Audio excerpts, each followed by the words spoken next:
The night the city forgot how to breathe began with a glass of clear poison and a stranger who smiled too kindly.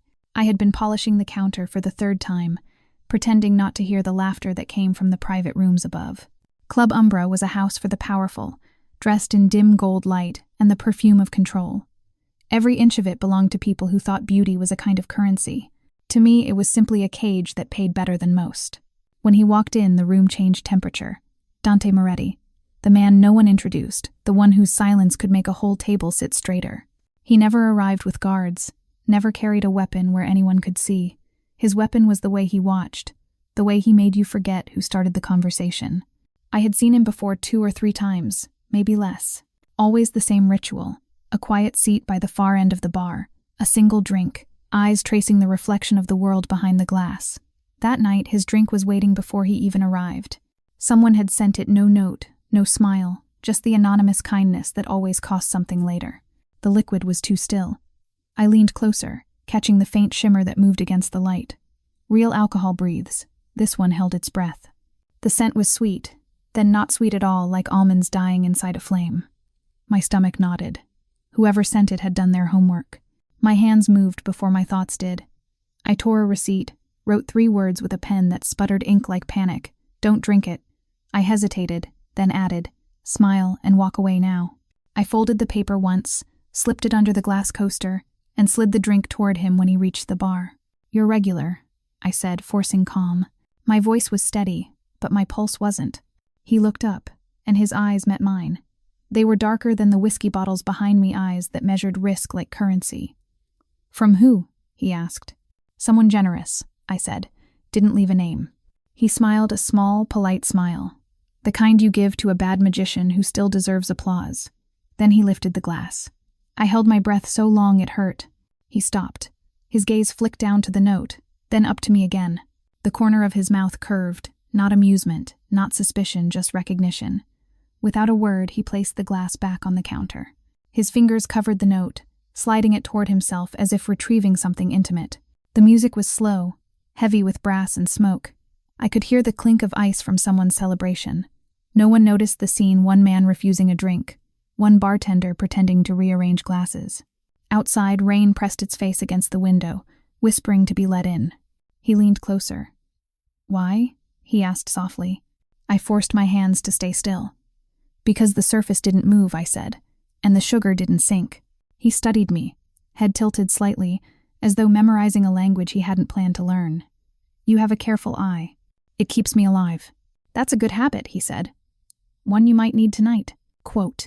He folded the note neatly, tucked it into his coat pocket, and placed a few bills on the counter. Then he straightened his cuffs, gave the room one last glance, and walked away. I should have felt relief. Instead, I felt the weight of something invisible tightening around me. 5 minutes later, the bar door opened again. He came back. His hair was damp from the rain, his expression unreadable. Without asking, he stopped in front of me and said quietly, Finish your shift. Quote. I still have 2 hours, I replied. You have 2 minutes. The words fell between us like a verdict. He didn't raise his voice. He didn't need to. Behind him, a man I hadn't noticed before, tall, silent, wearing the kind of coat that made doors open, waited near the exit. My manager gave me a look that said, do what he says. I dried my hands on a towel that wasn't mine and forced a smile for a customer I wouldn't remember. Is this a threat? I asked.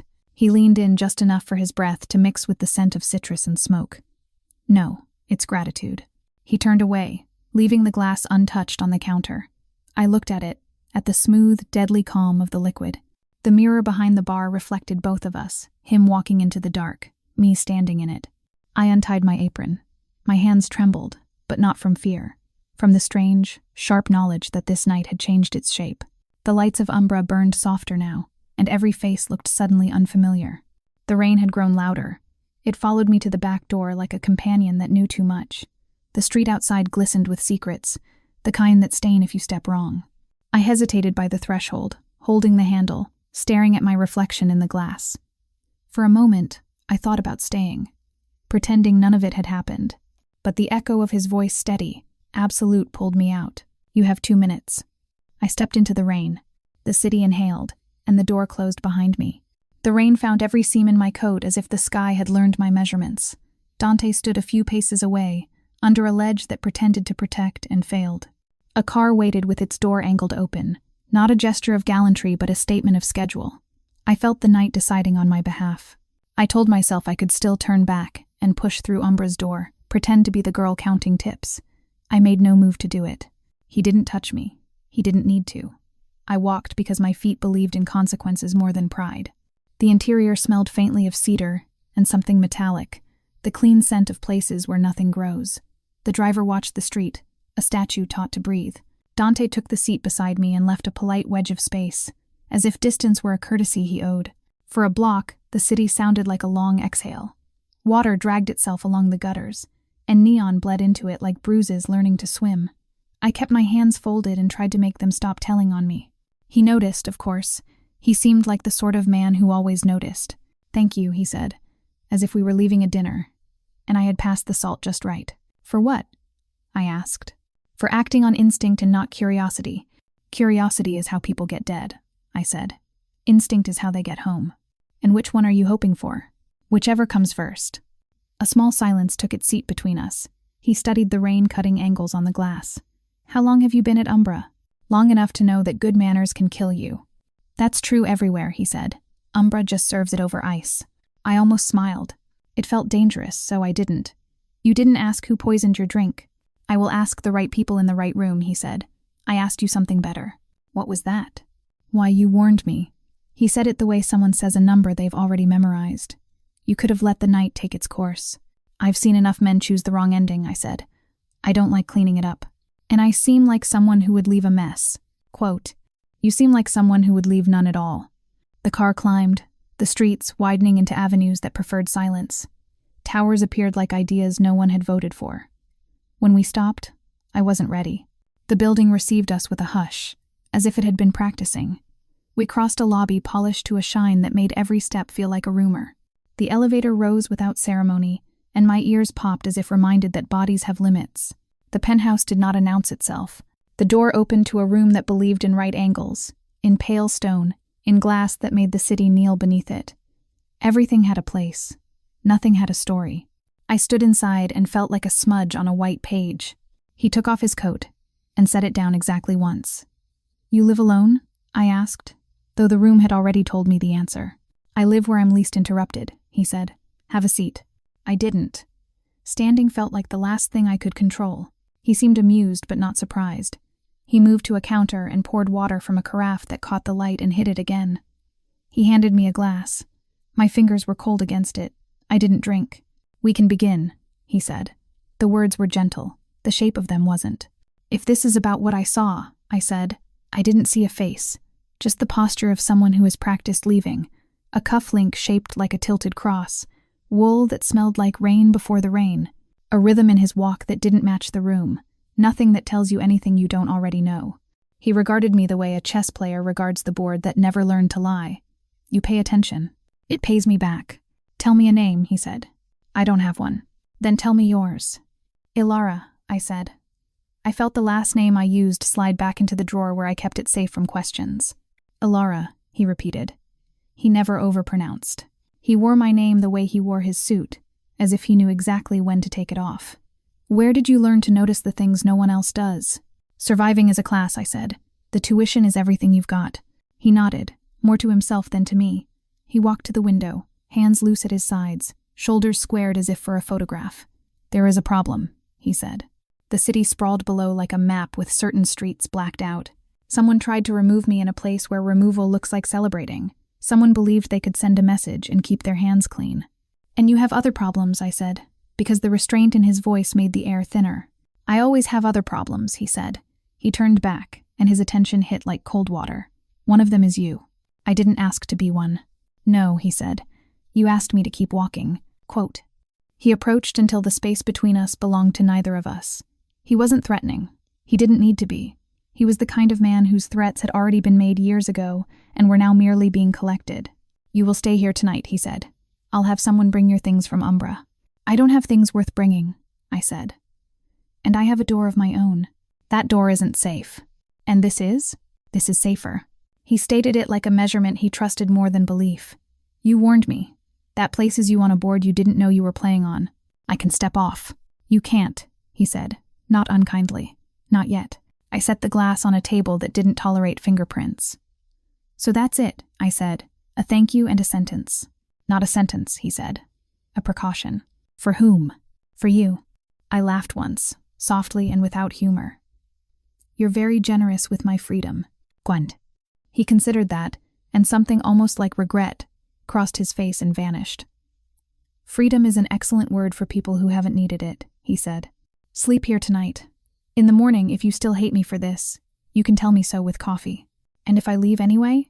He looked past me to the door, then back. You'll trigger alarms and invite men who ask questions bluntly. You'll spend the rest of the night explaining why you tried to run from safety. I won't enjoy that for either of us. The room held its breath with me. A draft moved somewhere, the invisible itch of a high place never meant for human weather. I thought of the bar's worn wood, and the sound of coins miscounted, the manageable dangers of other people's stories. Then I looked at him and saw the brutal kindness of a man who intended to turn his debt into a rule. You don't trust me, I said. I don't know you, he answered. That will change. Quote, how is that my choice? It isn't, he said, and his voice darkened into something that belonged in the ground. From now on, you stay here. Morning came with a colorless light that seemed too clean for a city like Ravenport. The glass walls of the penthouse made no distinction between the world inside and the one bleeding past them.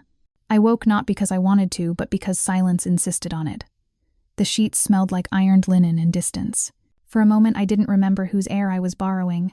I walked barefoot to the window. Below, the city unrolled in shades of slate and silver. Steam lifted from manholes like tired ghosts. Cars slid through the wet avenues, quiet as if they too were guilty of something.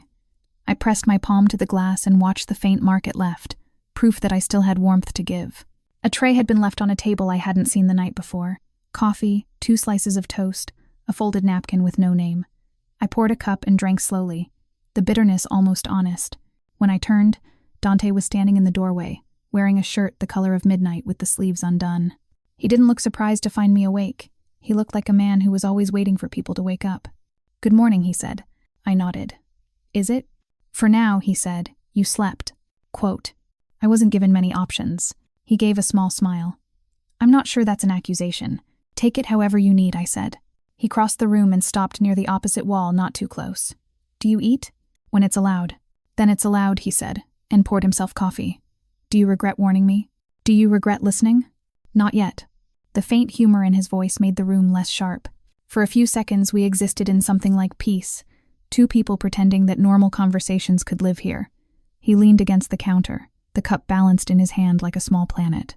Ravenport looks different from up here, I said. Everything does, he replied. People mistake height for safety.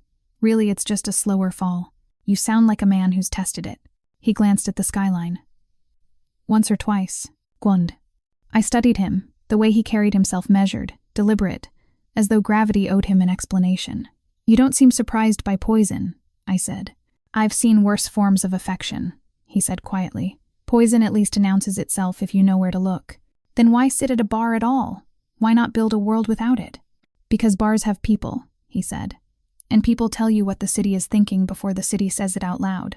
Gwyn, was that what I did? Tell you what the city was thinking? No, he said. You told me what I was ignoring. He set his cup down and walked to a desk near the window. Papers were arranged in perfect disorder, letters, sketches, an open book with handwriting that wasn't English. He picked it up, flipped a page, and read half under his breath. The language rolled off him like smoke. What is it? I asked. Dante Alighieri, he said. A distant name I borrow when I want to remember that words can make sense of hell. Do they? Only if you keep reading. He handed the book to me. The lines were written in Italian, but the rhythm was unmistakable pain wrapped in music. You read Italian? He asked. I read faces better. Then you already know too much, he said. He sat down, motioning for me to do the same. I stayed standing. He didn't insist. You think I'm your prisoner, he said after a moment. I think I'm your problem. That's a difference without meaning. It means I can still walk away, I said. Perhaps, he said, but you won't. Not until this is finished. This? I asked. What is this? Whatever began the moment you wrote that note. I looked out through the glass again. The sky had turned to tin. My reflection stood beside his, a double exposure of people who didn't belong in daylight. You don't know me, I said. Then tell me, he said. Tell me what keeps a woman in a city that wants to eat her whole. The same thing that keeps a man drinking in a bar where someone wants him dead, I said. Habit. He almost laughed, a short sound that carried surprise instead of joy. You talk like someone who doesn't expect to be believed. I don't expect to be kept, I said. Believe is extra. He looked at me for a long moment, eyes narrowing slightly, as if trying to place me in a memory he wasn't sure was his. You'll find clothes in the wardrobe, he said finally, and a door to the terrace. Don't use it unless you plan to come back. Would you stop me if I didn't? No, he said, but the city would. He turned away then, returning to his papers. The conversation had ended not with a command, but with a quiet, deliberate pause. I walked toward the terrace door. Outside, clouds moved like bruises spreading under skin. The wind licked the glass. Somewhere below, sirens rehearsed their morning song. I rested my forehead against the pane. The city looked small from here, but it was not small. It was a beast lying in wait, and we were both inside its ribs. I wondered what kind of woman I was becoming, the kind who warns a killer, or the kind who stays for the explanation. Behind me, Dante spoke, softer than before. The thing about trust, he said, is that it doesn't announce when it's happening. Quote. I turned, but he was already gone, leaving the words to settle like dust in the light. Afternoon arrived like a wound reopening. The sun never really reached this high in Ravenport. It simply pressed through the clouds until the city pretended to glow. The penthouse was colder than morning, though no one had opened a window. I had been tracing circles on the rim of my coffee cup, listening to the hum of machines I couldn't see. The sound broke when the elevator doors opened. A man I hadn't met before stepped out, dark suit, pale face, eyes that had stopped sleeping years ago. He didn't look at me when he passed. He looked at Dante and shook his head once. A slow, deliberate motion that carried news meant to be whispered. Dante stood very still. Whatever words the man had brought were heavier than the air could hold. He dismissed him with a tilt of the chin, and the elevator closed again, swallowing the quiet it had carried up. Something happened, I said.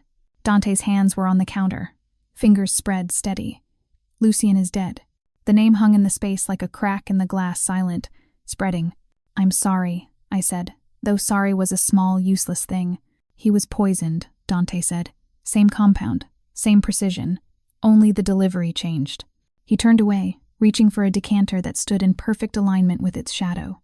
He poured a drink, didn't taste it, just held it, as though the weight alone could answer something. The amber caught the light, and I thought of the glass I'd pushed toward him last night. I thought of how close death always sits, patient, even when you think you've bought it off. Lucien was more than a friend? I asked carefully. He was the last person who believed that loyalty was a language worth learning, Dante said. Now I have to translate it myself. He drank then, one slow swallow that looked like punishment. The glass cracked in his hand before it hit the counter. A thin line of blood slid across his knuckle, bright and quiet. He didn't flinch. You should wrap that, I said. I've had worse cuts. It's not about the cut, I said. It's about what it touches. He met my eyes. Something dangerous and alive moving behind the calm. You speak as if you've seen infection before. I've watched it eat entire lives, I said. He rinsed his hand under the sink, water and blood twisting together, red fading into clear. I stood a few steps away, watching the liquid circle the drain. The sight of it made me shiver. I'll find who did it, he said. The voice was low, the way thunder sounds before it remembers how to roar. And when I do, there won't be enough ground in Ravenport to hide them. That kind of hunt leaves marks, I said. So does mercy, he replied. He dried his hand with a white towel, left a bloom of color on it, and tossed it aside. The gesture was controlled, but his eyes weren't. For the first time, they didn't look like a man's eyes. They looked like a storm's. On the counter, a folder had been left open. I hadn't noticed it before, pages covered in names, dates, coded phrases. Some crossed out, some circled in red. I didn't move toward it, but the words reached me anyway. Shipments, accounts, ports. At the bottom, a name underlined twice, Vin Arlo. I didn't know who he was, but I would soon. Dante turned, following my line of sight. You shouldn't read that. Quote. I wasn't trying to, I said. But you did. He stepped closer. The distance between us shrank until I could see the reflection of the city inside his pupils, the skyline reduced to 2 trembling lines. I don't care about your papers, I said quietly. Everyone cares once they know what's written, he said. Information is just another drug. You taste it, you need more. And what about you? I asked. Are you addicted to knowing or to control? His mouth curved, not a smile. Not quite. Both, he said. He moved past me to the window, looking down at the veins of traffic that pulsed through the streets. "There are people moving under my name tonight," he said. "They'll be waiting for an order. Will you give it?" He turned, and for the first time his voice carried no polish. "Someone killed the man who built half of this empire with me. If I don't answer, the silence will do it for me." "Then silence wins either way," I said. He watched me, and something softened, a flicker barely there. "You think words can save people like us?" "I think silence kills faster," I said. He let out a slow breath, a sound between a laugh and surrender. "You speak like someone who's already chosen a side." "I haven't," I said. "Then be careful. The city doesn't forgive neutrality." He walked toward the elevator, pressed the button, and looked back once. "Stay inside. Do not open the door for anyone." Quote, "And if it's you?" "Especially if it's me," he said, and stepped in. The doors closed, sealing the echo of his words behind metal. I stood alone with the skyline and the blood-stained towel. The glass of the window caught my reflection, a woman framed by a world she didn't belong to. I turned to the sink. The water was still running. I shut it off, but the scent of iron clung to the air. My hands were shaking before I realized it. On the counter, the folder still lay open, a single page half folded under itself. Curiosity can be a kind of gravity. It pulled. I reached for the edge, lifted it just enough to see the first line of a report dated 2 days earlier. "Shipment compromised. Internal interference suspected." Beneath it, another line, "Crossmark confirmed." The pen slipped from my fingers. The same symbol I'd seen on the cufflink of the man who had sent the poisoned drink. Behind me, the elevator chimed. I turned. Dante stood there, soaked from rain, eyes hard again. "You read something," he said. I said nothing. "What did you see, Alara?" I met his gaze. "Enough to know you're not safe in your own walls." For a long second, the air didn't move. Then he nodded once, slow, deliberate. "Then neither are you." Night returned without asking. It seeped in through the edges of the glass and the hum of the air vents, a quiet that pressed too close to the skin. The city's lights crawled upward like restless insects, painting my reflection over the window. I had tried reading one of the books left on the shelf, something about war and men who pretended to be gods, but the words kept slipping. When the clock in the hallway murmured its 10th hour, I decided to leave. I told myself it wasn't running, it was correction. I needed distance, air that didn't taste filtered through his machines. The elevator sat waiting like a question. I stepped in and pressed the button for the ground floor. The panel blinked red. "Access denied," the mechanical voice said, polite, absolute. I tried again. The same refusal. The walls hummed, a low pulse that climbed my spine. Cameras blinked to life. I caught my own face reflected in the mirrored door. Wide eyes, jaw set, someone halfway between courage and stupidity. "Go ahead," I whispered. "See what happens." I pressed the button for the terrace instead. The elevator obeyed this time. The doors slid open to the night air, sharp and salted. Wind tugged at my hair. Ravenport spread beneath me, wet and glittering, a map of choices I hadn't made. For a few seconds, I believed I could just walk across the roof and keep walking until the city forgot my name again. But then a soft voice spoke behind me. "Do you always test walls before you decide if you're trapped?" I turned. Dante stood by the doorway, coat unbuttoned, sleeves rolled. No anger, just a calm that made everything worse. "I wanted to see the view," I said. "You wanted to see how far down it goes." He stepped closer, the distance between us closing with each word. "The system isn't cruel, it's careful." "I'm not your hostage," I said. "No," he replied. "You're my witness." "To what?" "To a war that hasn't started yet." The wind moved between us, cold fingers weaving through the pause. I looked at him, his hair dark with rain, eyes reflecting the city's light as if he owned it. "You could have asked," I said. "Instead you built a cage." "Cages keep things safe," he said. "Or quiet." He exhaled, a small sigh that fogged the air between us. "You think I enjoy this? I think you don't know how to do anything else." He studied me for a long time, then reached into his pocket. When his hand came out, something glinted against the light, a bracelet, black metal laced with diamonds, small as raindrops. "This is not a chain," he said, holding it out. "It's a key." "To what?" "To the system. To leaving when I say it's safe." "I don't want your permission." "And I don't want your funeral," he said. The words were sharp, but not raised. He stepped closer and, without asking, took my wrist. His touch was cold but steady. He fastened the bracelet around me with a click that sounded too final. The gems caught the glow from the city and scattered it across my skin. "There," he said softly. Now you can walk through any door in this building. And if I walk out? It locks behind you, he said. Until I open it. I pulled my wrist back. The metal felt heavier than it should have. So this is your kind of safety. A golden cage. I've seen what happens to people outside my walls, he said. They disappear in pieces. And inside your walls? They disappear slower, he said. Sometimes that's mercy. He turned away and looked over the city. Lucien's death wasn't random, he said. The same people who poisoned me are watching for anyone who stands too close. You stood too close. I could vanish, I said. Change my name again. Start over. He shook his head. They would find you, and they would make you regret knowing me before they killed you. Quent. Then maybe I shouldn't have warned you. Maybe, he said, voice low, almost regretful. But you did. And now you're part of it. The wind pressed against us, carrying the smell of rain and fuel. Below, the harbor lights flickered in long rows, a heartbeat beneath the water. I don't want your war, I said. No one ever does, he said. But wars like this don't wait for consent. We stood without speaking.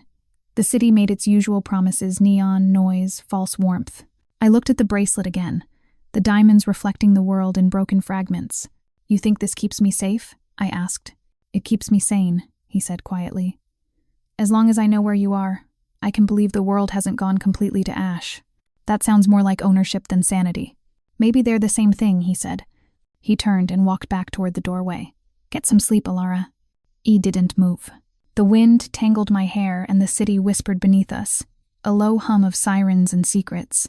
I felt the bracelet's weight like a pulse. Somewhere far below, a horn cried out on the river, long and lonely. When I finally followed him inside, the glass door closed with the soft sigh of something expensive and unkind. I touched the bracelet again, cold against my skin, and thought about how even beauty could bruise. Behind me, his voice came from the shadows of the hallway. You can hate me in the morning if you still need to, he said. I didn't answer. The lights dimmed. The city kept breathing without us. And I whispered to the dark, he's not locking me in. He's locking the world out. 2 days passed in the kind of quiet that bruises. The rain didn't stop. It simply grew tired of being noticed. I learned the rhythms of the penthouse, the way the air system sighed at dawn, how the floor warmed exactly 5 minutes before sunrise, the steady hum behind the walls that felt almost alive. Dante moved through it like someone who'd built the silence himself. He spent hours on calls that weren't calls, voices that came through encrypted lines, speaking in the language of debts and disappearances. I stayed out of the way, pretending to read, pretending not to count the cameras. By the third evening, I started hearing something that didn't fit. A whisper between clicks, a sound of movement where there shouldn't be any. The penthouse was too perfect for coincidence. I followed the sound to the office level, where glass met steel and every reflection tried to lie. A figure stood near the console, back turned, shoulders hunched as if carrying secrets. The lights from the monitors painted his profile in blue. Vin Arlo. He'd been polite since I met him, a young man with the posture of loyalty and the eyes of someone who'd seen too much too soon. Now, those eyes flicked to a hidden panel under the desk. His hand moved quickly, retrieving a small drive no bigger than a coin. He froze when he saw me in the glass. You shouldn't be here, he said, voice low, careful. Neither should you, I replied. He smiled then, but it was the wrong kind of smile. Just routine maintenance. Quote, routine doesn't hide in the dark. He straightened, sliding the drive into his pocket. I work for Mr. Moretti. That means I follow his instructions. And which of those includes stealing from his system? His face changed. For a moment there was a flash of something raw, fear, maybe, or pride. Then it was gone. You don't understand how this place works. Then explain it to me. I can't, he said. But soon none of this will matter. I took a step closer. Because someone else is paying you? His eyes hardened. You think he's the hero here? I don't think heroes rent cages, I said. But I know the difference between survival and betrayal. He laughed softly, a sound without weight. If you did, you wouldn't still be here. Before I could answer, a voice came from behind us. Steady, quiet, the kind that could cut glass without raising its tone. Keep talking, Dante said. Vin went pale. He turned slowly. Every movement rehearsed. Dante stepped into the light, hands behind his back, calm as a verdict already delivered. Mr. Moretti, Vin began. There's been a misunderstanding. I'm listening, Dante said. Vin reached into his pocket, too fast. In the same instant, 2 other men appeared from the shadows security I hadn't known existed. One of them seized Vin's arm, twisting it until the drive fell and rolled across the floor, clicking like a guilty heartbeat. Dante stooped to pick it up. He turned it in his fingers, studying it as if it might tell its own story. "Do you know what I hate, Vin?" Vin said nothing. "I hate when someone pretends I haven't already forgiven them once," Dante said. "It wastes the mercy." Vin's breathing went ragged. "It wasn't supposed to go this far. They said—" "Stop," Dante interrupted. The word was soft, final. "You've said enough for one lifetime." He motioned for the guards to release him. They did, stepping back without a word. Dante walked to the console and slid the drive into the port. The screens lit up with numbers, messages, names. Even I could see it. Transfers, coded reports, addresses that led somewhere beneath the surface of Ravenport. He watched until the last line appeared. Then he ejected the drive and set it on the table. "You sold coordinates," he said. "Mine, Lucian's, even Alara's." Vin looked at me, eyes wide. "I didn't." "You did," Dante said, "but I'm not going to kill you." Quote. Vin blinked, confused. "You're not?" "No." Dante turned away, poured himself water, and drank it as though the conversation were about weather. "Death would make you memorable. I prefer you alive and unwanted." Vin's mouth opened, closed. He looked around the room as if the air might offer shelter. "You can't just—" "I can," Dante said. "You'll leave Ravenport tonight. Without money, without a name. If you're still within its borders by sunrise, the next mercy won't look like this." Quote. The guards moved forward. Vin stumbled once, then twice, caught himself, and kept walking. At the elevator, he turned to me. "You think he's saving you?" he asked. "He's only delaying the moment you wish he hadn't." The doors shut, cutting the words clean in half. The room fell quiet again. Dante stood by the window, staring out where the rain smeared the skyline into abstract light. I watched his reflection more than him, the outline of a man who punished with precision and still believed it counted as restraint. "Why let him live?" I asked. "Because killing him would teach the wrong lesson," he said. Fear fades, shame lingers. I looked at the empty elevator. "And if shame doesn't work, then we start over," he said. He turned toward me, and for a second the weight dropped from his shoulders. He looked almost human. "You were right about him," he said. "You notice what others miss." "It's not a talent," I said. "It's a reflex." "Keep it," he said. "It might save us both." He walked past me, leaving the drive on the table. I picked it up. It was lighter than I expected, almost warm. As he disappeared down the hall, I whispered to the room. Sometimes mercy looks like a threat with better manners. Rain was falling again, soft but endless, the kind of rain that sounded like confession. It laced the windows with thin silver lines, turning the city below into a restless watercolor. The penthouse lights were dim, yellow enough to make the air look like memory. I sat on the edge of the couch, pretending to read while the storm tried to decide which of us it wanted more. Dante stood by the window. He hadn't moved in an hour. His reflection looked older than the man himself, blurred, weary, trapped inside his own glass. The bracelet on my wrist caught the faint light, a chain pretending to be jewelry. I turned it slowly, listening to the quiet between the thunder. "You're wasting coffee," I said. He didn't look back. "I like the smell." "You don't drink it." "Not tonight." "Because of Lucian?" I asked. "Because of habit," he said. "Grief makes men predictable. I try to avoid that." I closed the book. "You're failing." He glanced over his shoulder, just enough to let a tired smile appear. "Probably." Quote. The rain thickened, heavy now, pushing against the glass with dull patience.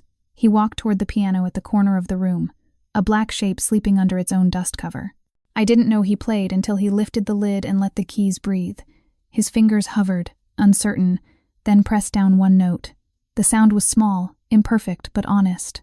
"Lucian used to play," he said quietly. "I hated it. Said it distracted him from the work. Now the silence sounds worse." Quote. He played again, a slow chord that didn't belong to any song.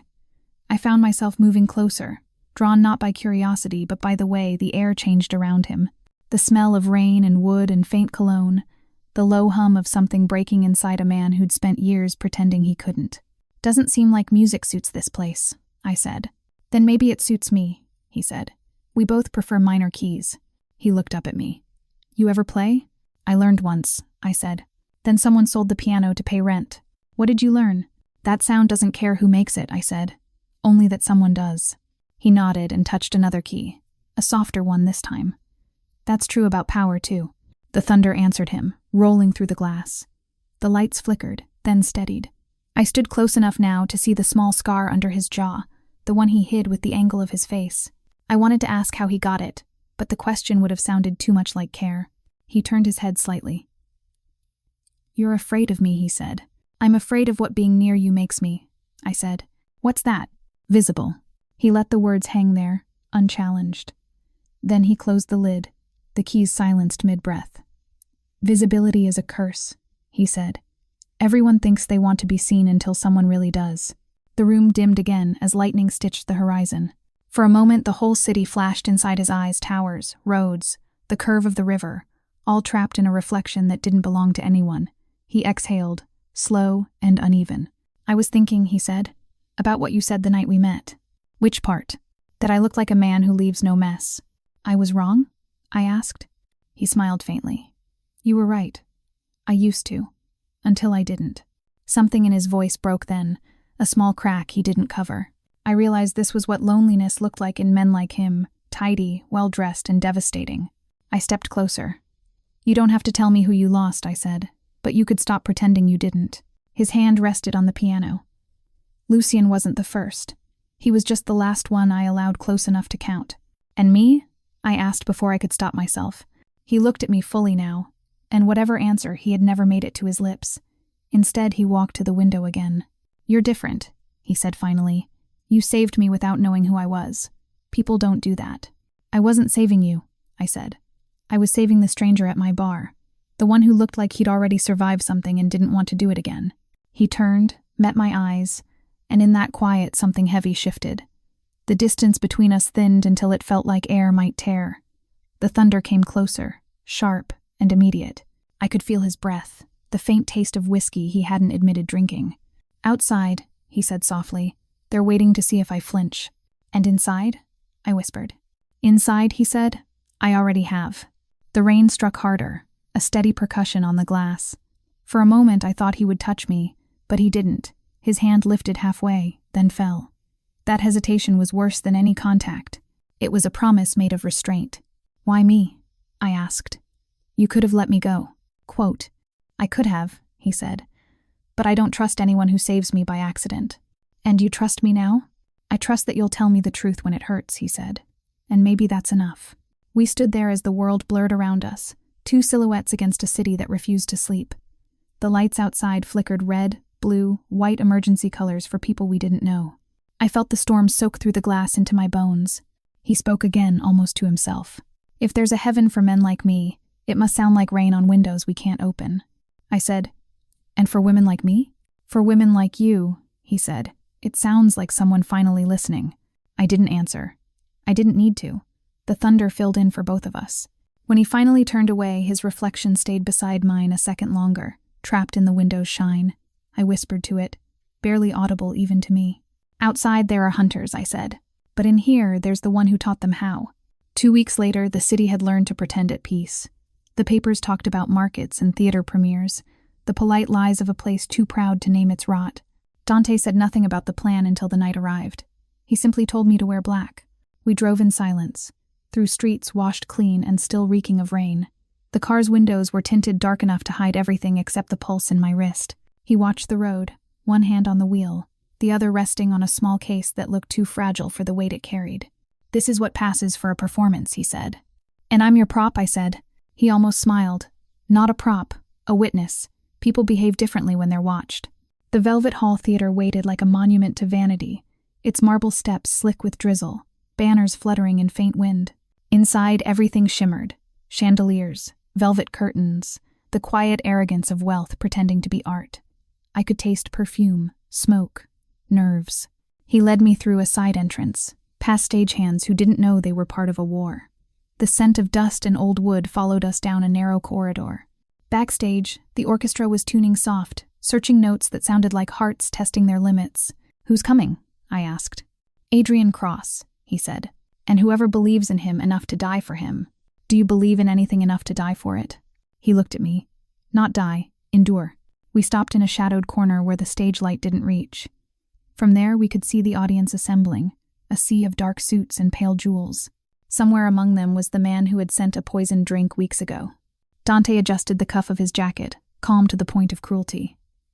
"You stay close," he said. "If anything happens—" "I run?"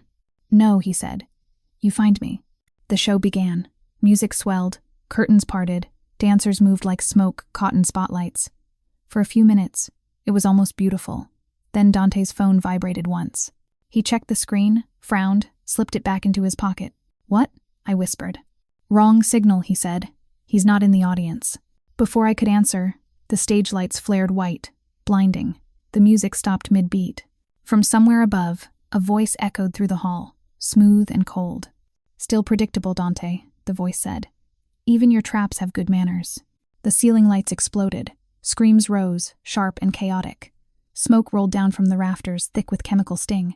Dante grabbed my wrist and pulled me behind a column as gunfire cracked the air. "Stay down," he ordered. "Who?" "Cross's men," he said. "They knew." Quote, "We crawled along the edge of the stage, the marble slick under our hands. People were running everywhere, their elegance dissolving into panic. I could hear the orchestra instruments crashing to the floor, the dull thud of boots closing in. Dante reached into his coat and drew a pistol, something compact and deliberate. He moved with terrifying calm, every motion precise, as though he were counting seconds instead of bullets. I followed, heart hammering. We reached the service exit, but the door was chained from the outside. He cursed under his breath, one word I didn't recognize, and turned to look for another path. Behind us, a figure emerged from the smoke, tall, lean face, half hidden by a mask of ash and sweat. I recognized the tilt of his head even before Dante did. Adrian Cross. "So this is where the serpent hides his sins," Cross said. His voice carried through the chaos, amused, almost gentle. Dante lifted the gun but didn't fire. "You should have stayed in the dark," he said. Cross smiled. "And missed the show?" He nodded toward me. "And this must be the bartender, the little note that ruined everything." My blood turned cold. Cross took one step forward, hand sliding under his coat. I didn't wait to see what came out. I grabbed Dante's arm and yanked. The bullet struck the column where his head had been. Marble dust rained down like ash. He looked at me once, then back at Cross, eyes narrowing. He fired twice. Cross ducked behind a row of seats, laughing. "Next time," he called. "I'll bring better wine." Then the smoke swallowed him whole. The fire alarms screamed awake. Water rained from the ceiling, drenching everything in steam and ruin. Dante pulled me toward the side door, shouldering it open with a force that tore the hinge. We stumbled into the alley behind the theater, coughing, soaked, alive. I pressed a hand to his chest, feeling his heart race beneath the soaked fabric. "You were supposed to catch him," I said. "I did," he said between breaths. "For a moment. Now he's gone. For now." He leaned against the wall, eyes closed, rain washing blood from a cut on his cheek. "He wanted me here.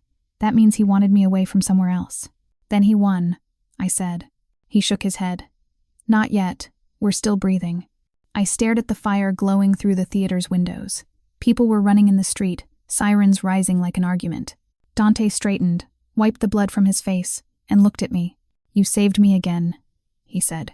"I just didn't want to explain your corpse to your enemies," I said. He smiled faintly. "Still, you keep choosing the dangerous thing. Maybe I'm tired of safety." He reached out, brushed a strand of wet hair from my face. "Then stay close to me. I've never been good at it either." The rain poured harder, drowning the heat from the fire. Around us, the city flickered and sighed. Somewhere deep inside, something shifted the certainty that what tied us together wasn't chance anymore. When he spoke again, his voice was barely a whisper. "Next time I'll be ready." I didn't tell him the truth. I wasn't sure I wanted him to be. Morning crawled in slow, gray, and unwilling. The city looked hungover from its own violence. Smoke still lingered above the river, a pale ribbon twisting toward nowhere. The Velvet Hall fire had been contained before dawn, but the smell burnt velvet, melted glass, and something like betrayal still clung to the air when we returned. Dante didn't speak the entire drive back. His jaw was locked, his shirt streaked with soot, the line of his neck rigid with restraint. I sat beside him, wet hair dripping onto my sleeves, counting every breath that didn't sound like guilt. When we stepped into the penthouse, silence met us like an old servant. The floors gleamed too much, the lights were too clean. It felt wrong to bring blood into a place that worshipped order. Dante went straight to the study. I followed. Mikhail Trent was already there, sitting at the center of the room with his hands tied. His suit jacket was gone, his face pale except for a bruise blooming near his mouth. He looked like a man who had tried very hard not to be here, and failed. Dante poured 2 glasses of water, handed one to me, then walked toward Mikhail. "You were supposed to secure the theater," he said. "I did," Mikhail said quickly. "We swept it twice. Cross had to have someone inside." "You were inside," Dante said. The words weren't shouted. They didn't need to be. Mikhail shook his head. "No, sir, I swear." Dante hit him. Not hard, but precise. The kind of strike that told you he knew the human face like a map. The sound cracked through the room, brief and final. I flinched. Dante didn't. He wiped his hand with a handkerchief, folded it neatly, and set it on the desk. "Lies sound the same no matter how expensive the voice," he said.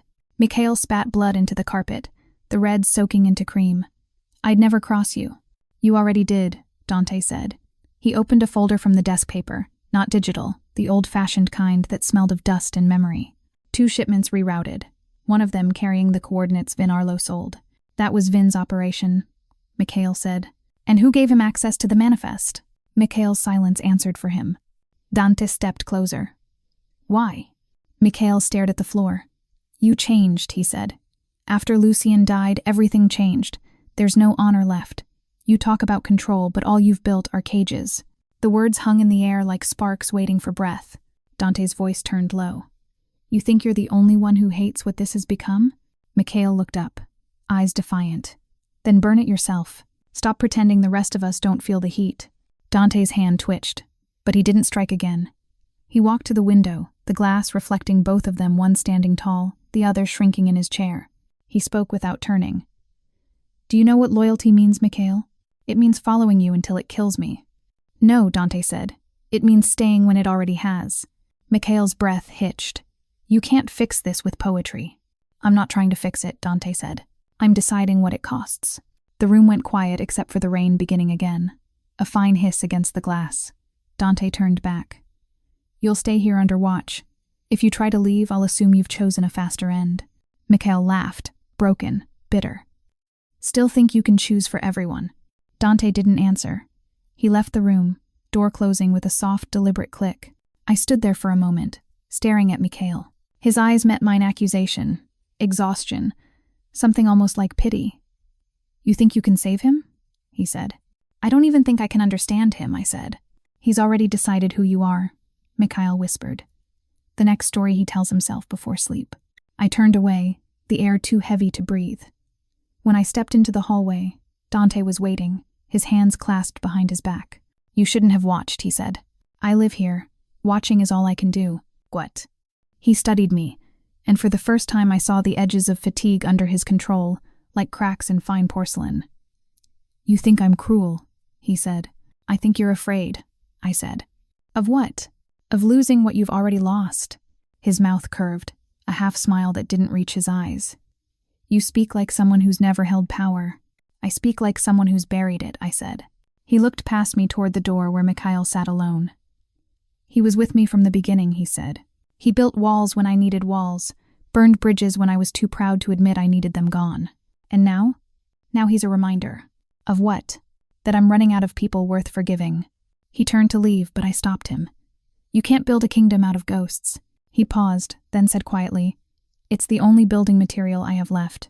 I followed him back into the main room. He poured himself another drink, hands steady but slow. The liquid hit the glass with a sound like rain against stone. "You don't have to be this," I said. He glanced up. "Be what?" "Everything they expect you to be." He set the glass down. "If I stop, someone worse takes my place. Maybe someone better." "There are no better men in this city," he said. I stepped closer. "Then burn the city and start over."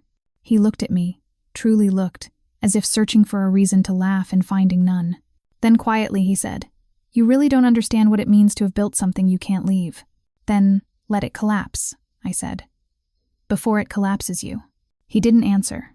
The storm outside deepened, the thunder rolling closer. He picked up the glass and stared into it like it held a prophecy. When he finally spoke, his voice was barely more than a whisper. "You think betrayal starts when someone lies to you. It doesn't. It starts when you stop recognizing yourself." Quote. He lifted the glass, drank, and set it down. "Good night, Alara." I watched him walk away, the shadows swallowing him whole. Somewhere behind the door, Mikhail began to cry. And in that moment, I understood Dante's cruelty wasn't born from power. It was born from grief that refused to die. 3 days later, the rain stopped, but the air stayed heavy, swollen with what it hadn't said. Ravenport shone in patches clean, wet glass beside alleys that still stank of smoke. The city looked polished and diseased at the same time. I had started cleaning Dante's desk because doing something quiet kept the noise in my head contained. That's when I found it. A single folder left under a ledger, half hidden. Inside, numbers that didn't belong, transfers routed through foreign banks, donations masked as cultural funding. I didn't know all the codes, but I knew the pattern of guilt when I saw it. The name appeared halfway down the page in a crisp serif font. Senator Elias Calder. I stared at it until the words stopped meaning anything. Then I heard him behind me. "You're early," Dante said. I turned. He was still in his coat, rain clinging to his shoulders, eyes sharp even in exhaustion. "I was cleaning," I said. "You don't strike me as someone who tidies for comfort." "I don't," I said. "I was looking for something I couldn't name." "Did you find it?" I handed him the folder. He looked at the cover but didn't open it. "Where did you get this?" "Where you left it." "I didn't leave it," he said. "Then someone wanted me to see it." He placed the folder on the table, deliberate, as though touching a weapon. "What did you read?" Enough to recognize a senator's signature. Calder's. His jaw tightened, a shadow moving under the surface. "That's old business." "No, it's present tense. You've been making payments. Investments. Bribes." He looked at me, not angry yet, but near it. "You think I'm funding them?" "I think you're protecting something," I said. "And I want to know what." He walked to the window, hands in his pockets. "Do you know what power looks like in this city, Alara? Corruption with better tailoring." "Close," he said. "It's silence. The kind that people pay for in blood and call stability. And Calder sells it?" "He rents it," Dante said. "To both sides." I moved closer. "Then why pay him at all?" "Because if I stop, he remembers what side he's supposed to hate." "That's not control," I said. "That's dependence." He turned, and something flickered across his face. Anger, regret, the faint shimmer of someone who once believed in honesty. "You think I built this to depend on anyone?"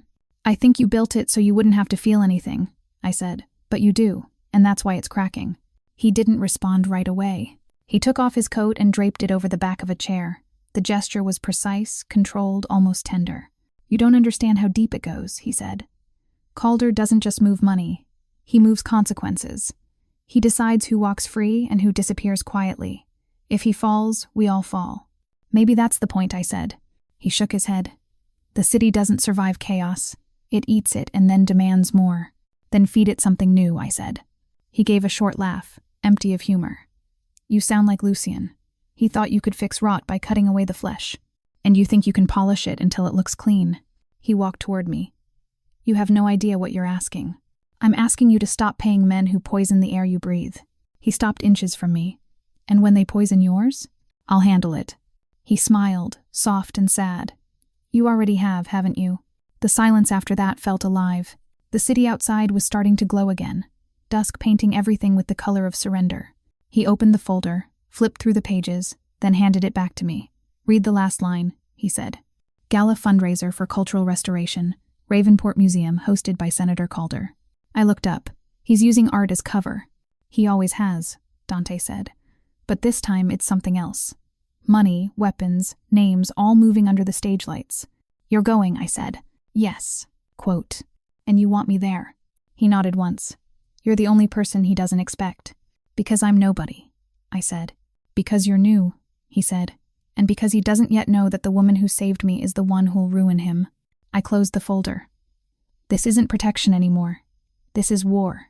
It's always been war," he said. "We've just been polite about it." He walked to the sideboard, poured 2 drinks, and handed me one. The glass was cold, heavy. He didn't toast. He just looked at me, steady and certain. "The gala is in 3 nights," he said. "If something happens, you walk toward me, not away, no matter what you see. And if you don't see me?" He hesitated. "Then you run, and you don't stop." The thunder outside had started again, quiet at first, like footsteps in the distance. I set the glass down untouched. "Tell me something," I said. "When does it end?" "When someone like Calder stops thinking he owns the dark," he said. "Or when you stop needing it," I said. He almost smiled. That's not how men like me end things. I turned toward the window, the lights from the museum visible across the river, shimmering like a promise. The bracelet on my wrist reflected them back in tiny fragments, each one breaking the light differently. Behind me, Dante said quietly, "Tomorrow the invitations go out, and by the time the music starts, everyone in that room will be wearing a mask." Quote. I looked at his reflection beside mine and whispered, "Even us?" He didn't blink. Especially us. The night of the gala felt rehearsed by the city itself, streets polished, windows burning gold, the river dressed in reflections too perfect to be trusted. Ravenport had always loved its illusions, and tonight it wore them like jewelry. The museum loomed ahead, its columns lit with 1,000 small bulbs. Laughter spilled from the steps, bright and empty, the kind that pretends not to know fear. Dante and I arrived separately. He insisted. "It's safer," he'd said, though the word had begun to sound like a warning. Inside, the air was thick with perfume and politics. Music floated from a string quartet hidden behind a wall of glass. Waiters glided between clusters of satin and tuxedos. People greeted each other with smiles sharp enough to draw blood. I had been given a role, interpreter for a foreign donor whose real language was money. My dress was simple black silk, my hair pinned up. The bracelet on my wrist caught the chandelier light, a small, deliberate signal. I could feel Dante somewhere near, invisible but watching. Senator Calder stood near the center of the room, surrounded by admirers. He was exactly the kind of man power makes smooth, sun-touched, practiced at sincerity. He raised a glass, made a toast about progress, about art, about rebuilding the soul of the city. The crowd applauded as though salvation could be catered. I stayed close enough to listen, but far enough to disappear. When Calder's eyes found me, he smiled, polite and distant. "You must be Moretti's new companion," he said in a voice that could slice a mirror. "I'm here on behalf of the donor," I said, keeping my tone flat. "Of course," he said, stepping closer. "But tell me, how does one go from tending bar to tending men like him?" I met his gaze, the same way one goes from lawmaker to money launderer. Circumstance. For a moment the smile faltered, then he laughed, delighted. "Sharp, he's trained you well." "He didn't have to," I said. "The city did." He raised his glass again, eyes glinting. "Enjoy the show." Quote. That's when I noticed it, the pattern of waiters shifting near the exits, the mirrored earpieces, the way the music slowed just enough to hide the sound of something mechanical. Dante's warning replayed in my mind. Walk toward me, not away. A flash from the mezzanine caught my eye. Not light. Metal. I scanned the crowd, too many bodies, too much silk. The target line wasn't Dante or Calder. It was both. 2 shots. 2 ends to one story. My pulse hammered. I touched the bracelet, twisting it twice the signal he'd given me. Across the room, a man near the sculpture wing straightened, hand going to his ear. Then, chaos. The first shot shattered a chandelier. Crystals rained down like broken stars. People screamed, dove for cover. The second bullet struck Calder's bodyguard instead, sending him sprawling. Through the noise, I saw Dante. He moved fast, cutting across the room, his hand under his jacket. The crowd became a current, pushing, pulling. I tried to reach him, but someone grabbed my arm, one of the fake waiters. His grip was iron. "Stay still," he hissed. I slammed the heel of my shoe into his shin, twisted free, and ran. The gunfire had stopped, replaced by alarms, the wail of wealth in distress. Smoke spilled from the upper balcony, stage lights smashed, cables sparking. Dante reached me near the eastern arch. "You signaled," he said. "They were aiming for both of you," I said. "You and Calder." Quote. He nodded once, scanning the chaos. "Then we're right on time." "What do you mean?" "He's the one who sold the contracts," Dante said. "Cross wanted him dead to bury the trail." "And you?" "I'm the insurance policy." Before I could answer, another shot tore through the marble pillar beside us. Dante pushed me down, covering me with his body as shards rained around us. I felt the weight of him, the sharp intake of his breath. "Don't." He rolled to the side, pulling his gun, firing twice toward the mezzanine. One of the masked shooters dropped. The other vanished into smoke. "Move," he said. We crawled toward the side exit, the floor slick with spilled champagne and glass. Calder was gone, dragged away by his security, or perhaps by fate. Sirens wailed closer outside. Dante stood, eyes narrowing at the open skylight above. "He's escaping," he said. "He won't get far," he replied, but his voice was tight. He reached for me, and then the gunshot came, a sharp, clean sound that cut everything else in half. He staggered, hand pressing his side. "No," I breathed. I'm fine, he said, though the blood soaking through his shirt argued otherwise. He tried to stay upright, failed, sank to one knee. I caught him before he fell completely, my hands sliding against the warmth spreading from his wound. Don't you dare, I whispered. Get out, he said. Not without you. Quote. He looked up at me, eyes clearer than they'd ever been. You saved me twice, he said. That's enough for one life. I shook my head. You said to walk toward you. I'm doing that. He laughed once, weak, and then grimaced. The sirens grew louder, blue light flashing through the shattered windows. Help is coming, I said. I told you, he whispered. We don't get saved. Then we'll rewrite the rule, I said. He smiled faintly, the ghost of the man who once smiled at a poisoned glass. Then his head fell against my shoulder. Heavy, human. I pressed my hand over the wound, refusing to believe in endings. Outside, the city lights pulsed, red and blue, like a heartbeat refusing to quit. Dawn came quiet and colorless, as if the night had been too exhausted to leave a sunrise behind. The rain had finally stopped. Somewhere above us, the city woke and went on pretending nothing had burned. Down here, beneath Ravenport's streets, the world smelled of disinfectant, metal, and the faint sweetness of morphine. Dante lay half-reclined on a hospital bed that wasn't meant for comfort white sheets. Thin light, machines whispering their slow approval of his heartbeat. I sat beside him, still wearing the same dress, hem dark with dried blood. My reflection in the steel cabinets looked like someone else's ghost. When he opened his eyes, it wasn't dramatic. He simply came back to life, the way he did everything else, quietly, on purpose. You're still here, he said, voice rough, thin as paper. I'm stubborn, I said, and you hate unfinished business. He tried to smile, failed, then managed half of one. You stopped the bleeding. You made it easy. You were already cold. I always am, he whispered. The machines blinked their small, faithful lights. The doctor, one of his own, silent and loyal, had said he'd live if he stayed still. That was the one thing Dante Moretti didn't know how to do. You remember the gala? I asked. I remember light, he said. And your voice. Everything else sounds like a story someone told me. You almost died in that story. He closed his eyes for a moment. Almost counts. Silence settled again, the kind that made every small sound important. The hum of the monitors, the drip of a distant pipe, the rhythm of rain beginning again somewhere far above. Calder? He asked. Alive, I said. Barely. His people are turning on him. Cross disappeared. He nodded slowly. Good. Good? I asked. You wanted them both dead. I wanted them finished, he said. Death isn't the only way to end something. I studied him. The man who had once filled every room with quiet menace now looked smaller, the weight of his name set aside. I could see the scar under his ribs where the bullet had gone in, see the tremor when he breathed too deep. You can leave this, I said. All of it. Calder's network, Cross, the Empire. You've already done enough damage for 3 men. He turned his head toward me. And do what? Start over, I said. Disappear. Let the city heal without you. He chuckled weakly. You really believe cities heal? I believe people can, I said. He watched me for a long time, then said softly, That sounds like something Lucien used to say. Maybe he was right.